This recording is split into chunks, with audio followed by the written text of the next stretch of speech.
I found the phone bill in Margaret's desk drawer on a Wednesday afternoon in October. She had been dead 3 months.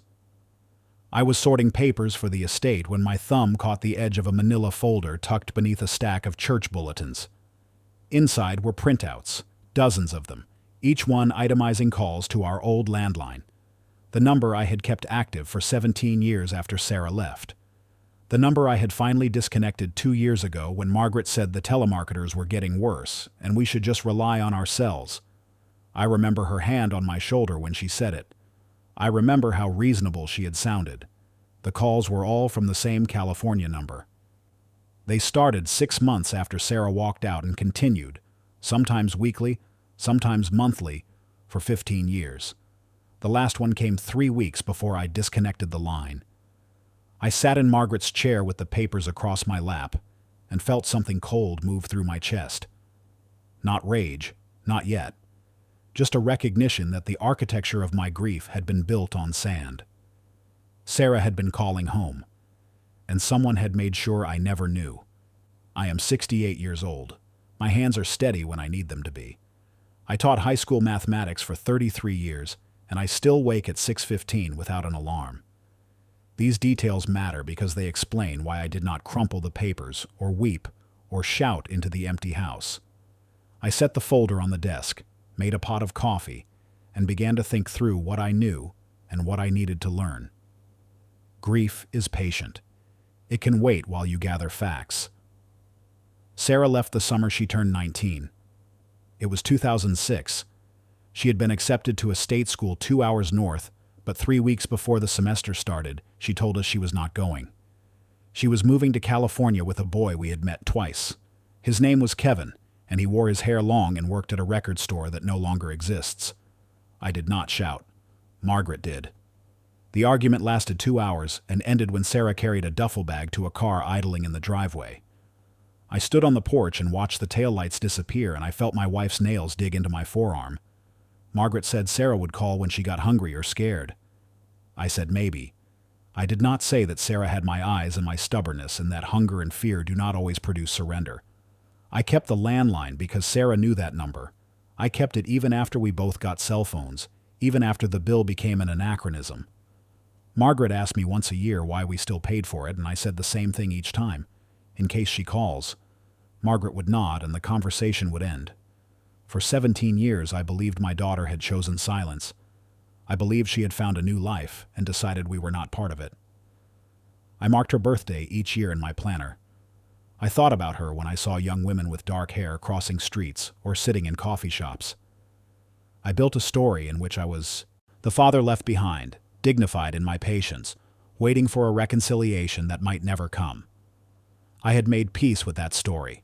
It had given my sorrow a shape I could carry. Now I understood the story was a lie. I spent the rest of that Wednesday reconstructing the timeline. Margaret had handled our phone accounts. She had been meticulous about bills, about organizing and filing. I went through every drawer in her desk, every box in the hall closet. I found 3 more folders. They contained call logs going back to 2007, credit card statements with charges to a voicemail service I did not recognize, and a single handwritten note on the back of an envelope. The note said, "Keep forwarding to VM box. Do not let him check messages." The handwriting was Margaret's. The envelope was postmarked 2009. I sat on the floor of the closet with these papers, and I understood. Margaret had set up a voicemail box attached to our landline. When Sarah called, the system intercepted the call and stored the message. I never heard the phone ring because it never rang. The calls went directly to a mailbox I did not know existed. Margaret checked that mailbox. She listened to our daughter's voice, and she chose again and again to say nothing. I did not sleep that night. I lay in the bed I had shared with Margaret for 41 years, and I watched the ceiling and I tried to locate rage. It would not come. What came instead was a vast and clarifying cold. A recognition that the woman I had mourned for 3 months had spent 15 years managing my grief like a budget, deciding what I could and could not afford to know. By morning I had a plan. First I needed access to that voicemail box. The call logs listed a service provider. I called them Thursday at 9. I explained that I was the account holder, that my wife had passed. and that I needed to retrieve messages from a box set up under our landline. The representative was kind and efficient. She asked for identifying information, verified my identity, and gave me a temporary password. She said the messages were archived and I could access them through the web portal. She said the oldest messages dated back to 2007. She asked if I needed help navigating the system. I said no. I thanked her and ended the call. I did not open the portal immediately. I made breakfast. I ate oatmeal and drank orange juice, and I washed the bowl and the glass and I set them in the drying rack. I walked around the block. The October air was cool and the leaves were starting to turn, and I focused on the sound of my shoes on the sidewalk. When I returned to the house, I sat at the kitchen table with my laptop, and I opened the portal, and I began to listen. The first message was 30 seconds long. Sarah's voice was younger than I remembered, tighter, uncertain. She said, "Dad, it's me. I'm in San Diego. I'm okay. I just wanted you to know I'm okay. I'm sorry about how I left. I'll call again soon." There was a pause and then the sound of her breathing, and then the line went dead. The second message came 2 weeks later. She said she had a job at a bookstore. She said Kevin was working construction. She said they had an apartment near the ocean and she could hear the waves at night. She asked if I was angry. She said she hoped I wasn't. She said she loved me. I listened to 43 messages that morning. They spanned 15 years. I heard my daughter grow up in fragments. I heard her voice deepen and steady. I heard her talk about community college classes, about breaking up with Kevin, about meeting someone new named Rachel. I heard her say she was getting married. I heard her say she was pregnant. I heard her say she had a son and his name was Thomas, and she wished I could meet him. I heard her voice crack when she said she understood if I couldn't forgive her, but she missed me, and she thought about me, and she wanted me to know she was happy. The last message was from April of the year I disconnected the line. She said, "Dad, I don't know if you're getting these. I don't know if you're listening. I'm going to keep trying. I want you to meet Thomas. He's 7 now. He asks about you. I told him you're a good man. I told him maybe someday. I hope that's true. I hope someday is soon. I love you." I closed the laptop.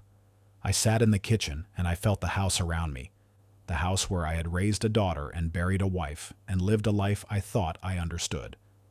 Now every room felt like evidence. The coffee maker Margaret had bought because she said it was more efficient. The dish towels she had folded and stacked with hospital corners. The photographs on the mantel, all of them from before Sarah left, none of them asking why there had been no reconciliation, no visits, no calls. I needed to know if Margaret had acted alone. Our son David lived 20 minutes away. He was 42, an insurance adjuster, married with 2 children I saw on holidays. He had been 12 when Sarah left. I called him Thursday evening and asked if he could stop by Friday after work. He said sure, asked if everything was okay. I said we needed to talk. He heard something in my voice because he did not ask again. David arrived at 6. I had the folders on the kitchen table. I had made coffee. He hugged me at the door the way he always did, quick and stiff, and then he saw the papers and his face changed. I said, "Did you know your mother was intercepting Sarah's calls?" It was not a question. I watched his eyes move to the folders, and then to me, and then to the floor. He was quiet for a long time. Then he said, "She told me Sarah never called." I said, "But you knew." He looked up. His jaw worked.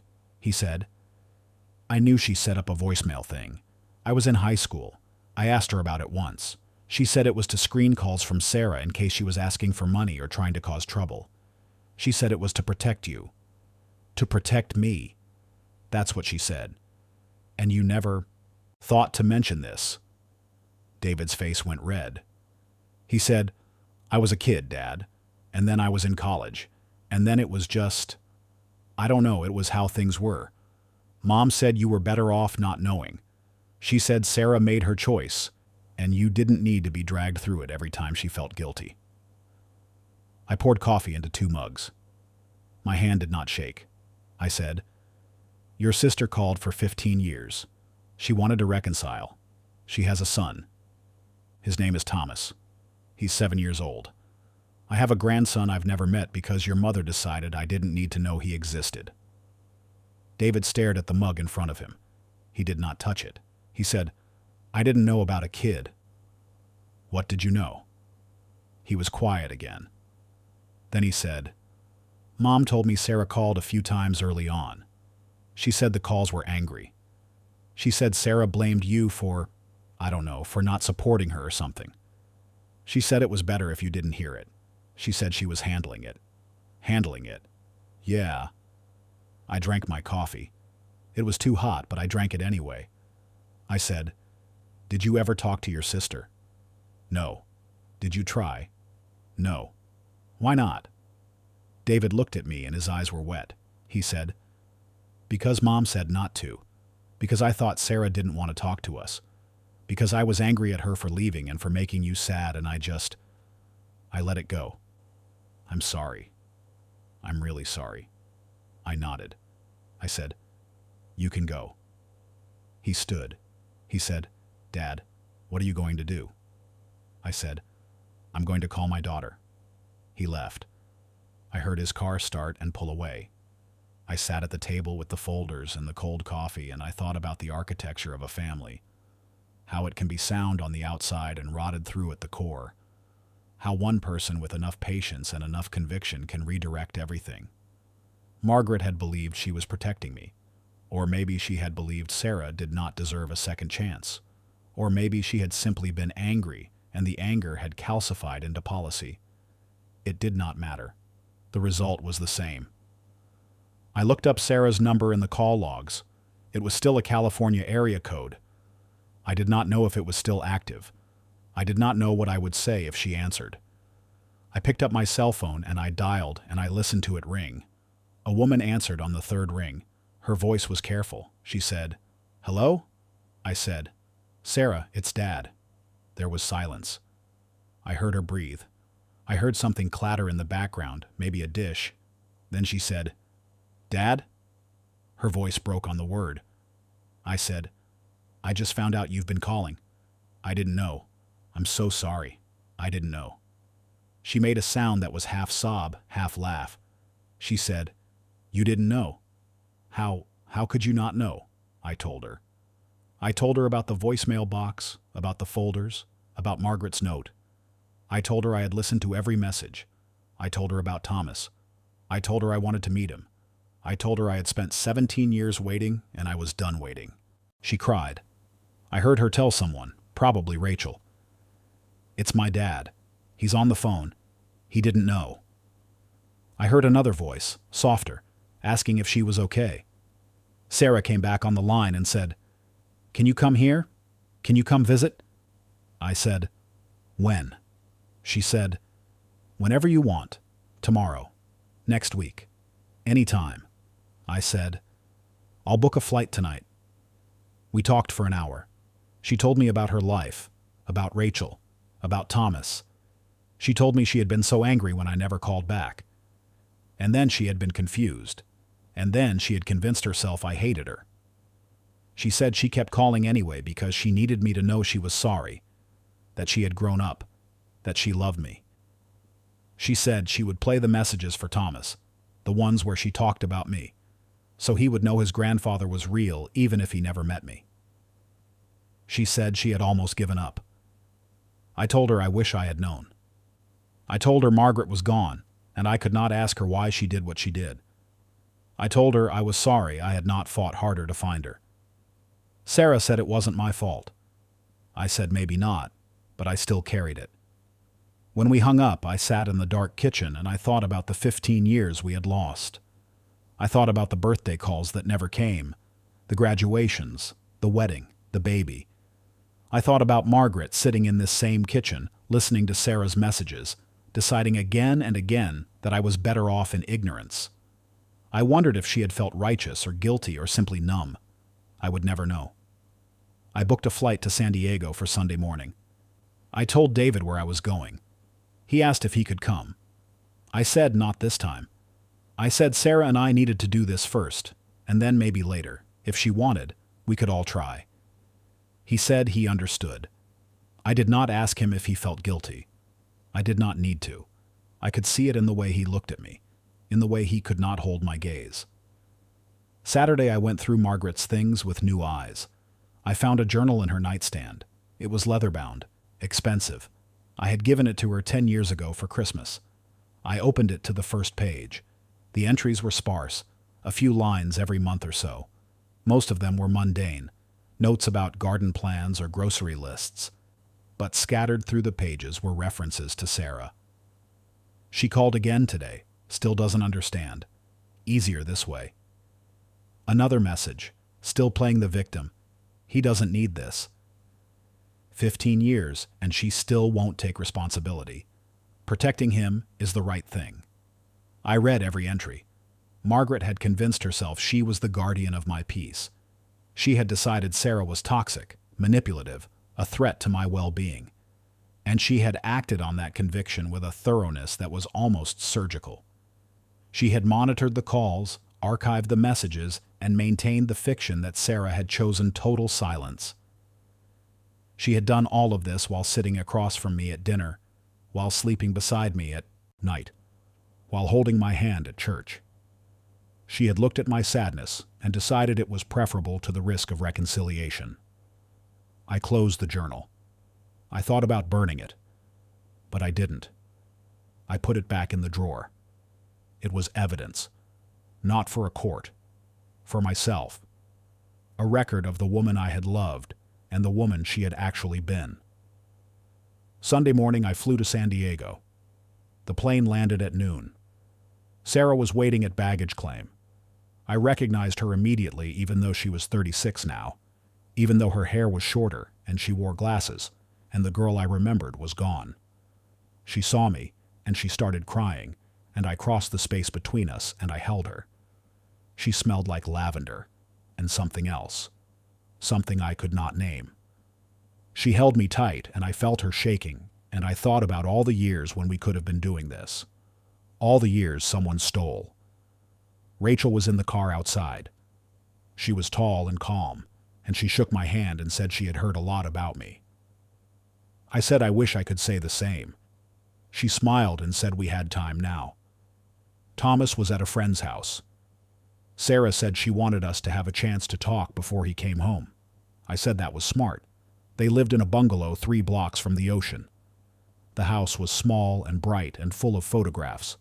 I saw pictures of Thomas at every age. A chubby baby, a grinning toddler, a gap-toothed kid holding a soccer ball. I saw pictures of Sarah and Rachel on a beach, in front of a Christmas tree, cutting a wedding cake. I saw a life that had unfolded without me. We sat in the living room, and we talked. Sarah asked about Margaret. I told her she had died of a stroke in July. Sarah nodded and said she was sorry. I said I was too. She asked if Margaret had ever mentioned her. I said no. I told her the truth, that Margaret had made sure I never knew Sarah was reaching out. Sarah's face went still. She said, "She did that on purpose?" I said, "Yes." "For 15 years." "Yes." Sarah stood. She walked to the window and looked out at the street. She was quiet for a long time. Then she said, "I thought you hated me. I thought I'd ruined everything and you couldn't forgive me. I told myself it was okay, that I deserved it, but it hurt so much. Every message I left, I thought maybe this time he'll call back. And you never did. And now I find out you never even knew I was trying." I said, "I'm sorry." She turned. Her face was red. She said, "It's not your fault." I said, "I should have tried harder to find you." She shook her head. She said, "I left. I was 19 and stupid, and I thought I knew everything.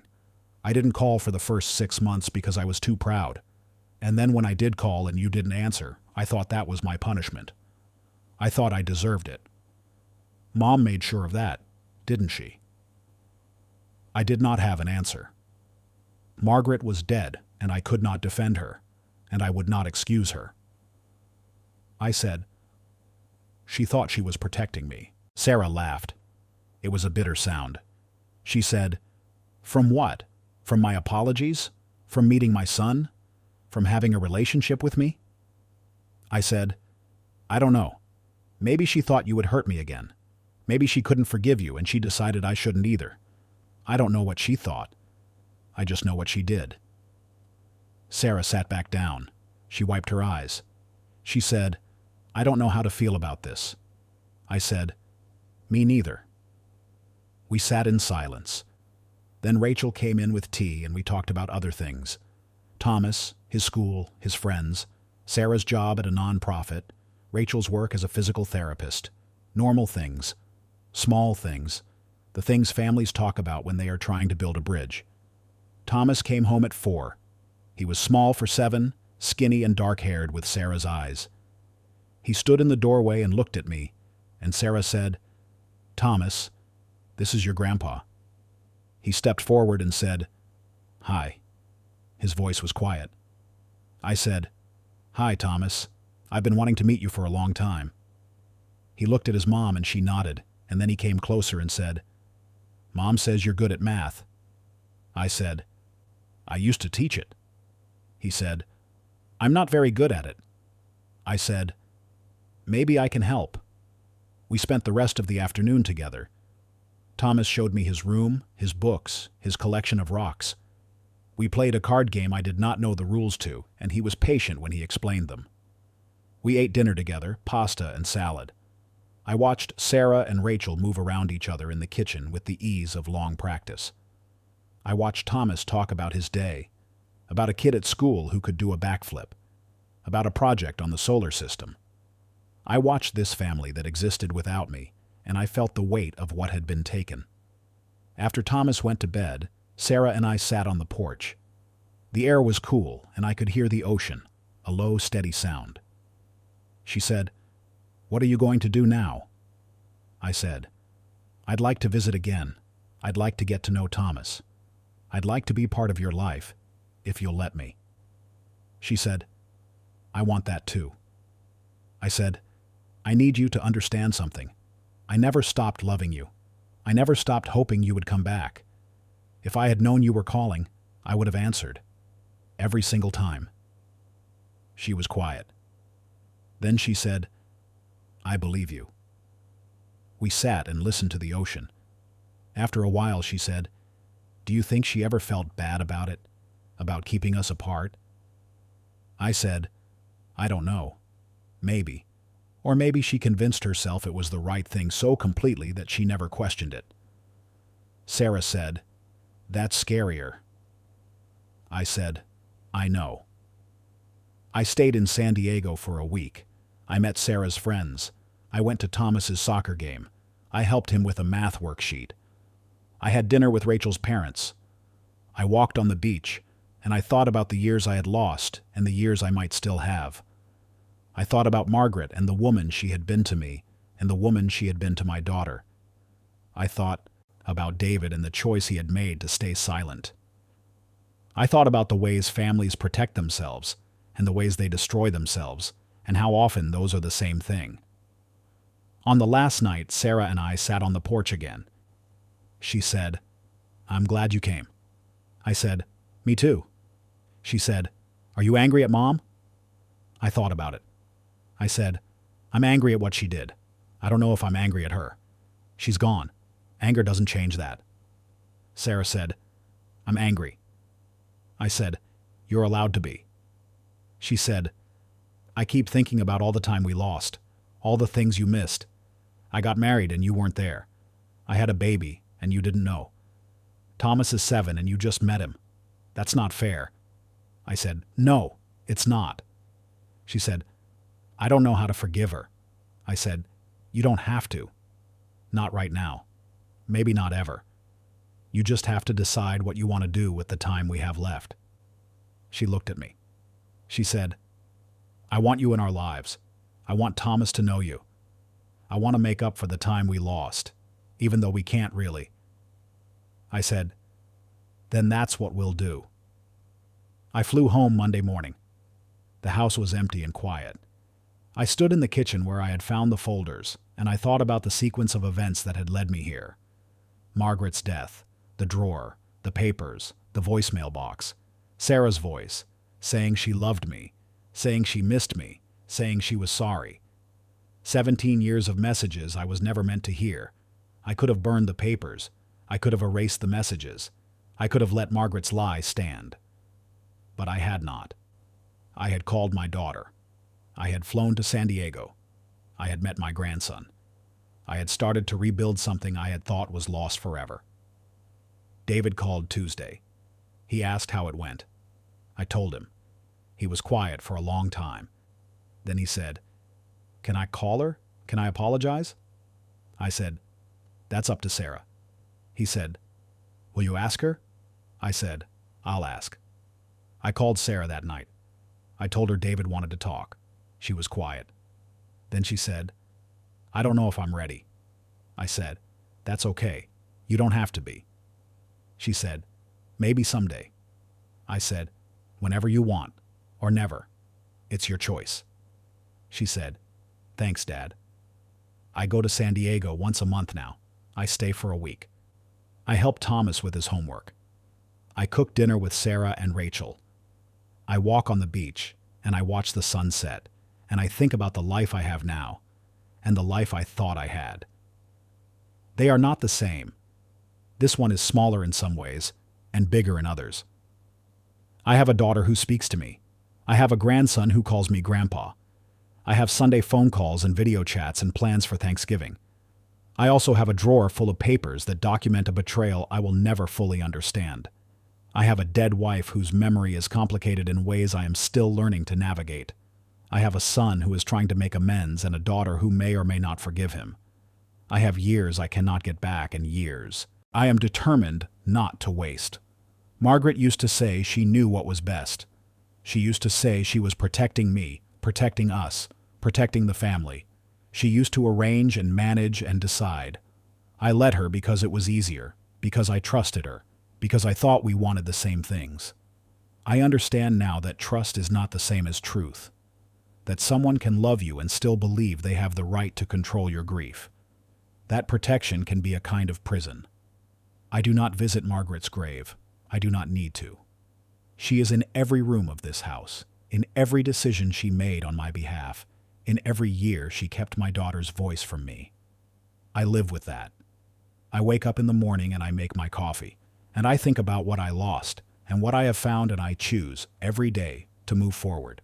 Sarah sent me a photograph last week. It is Thomas holding a math test with a red A at the top.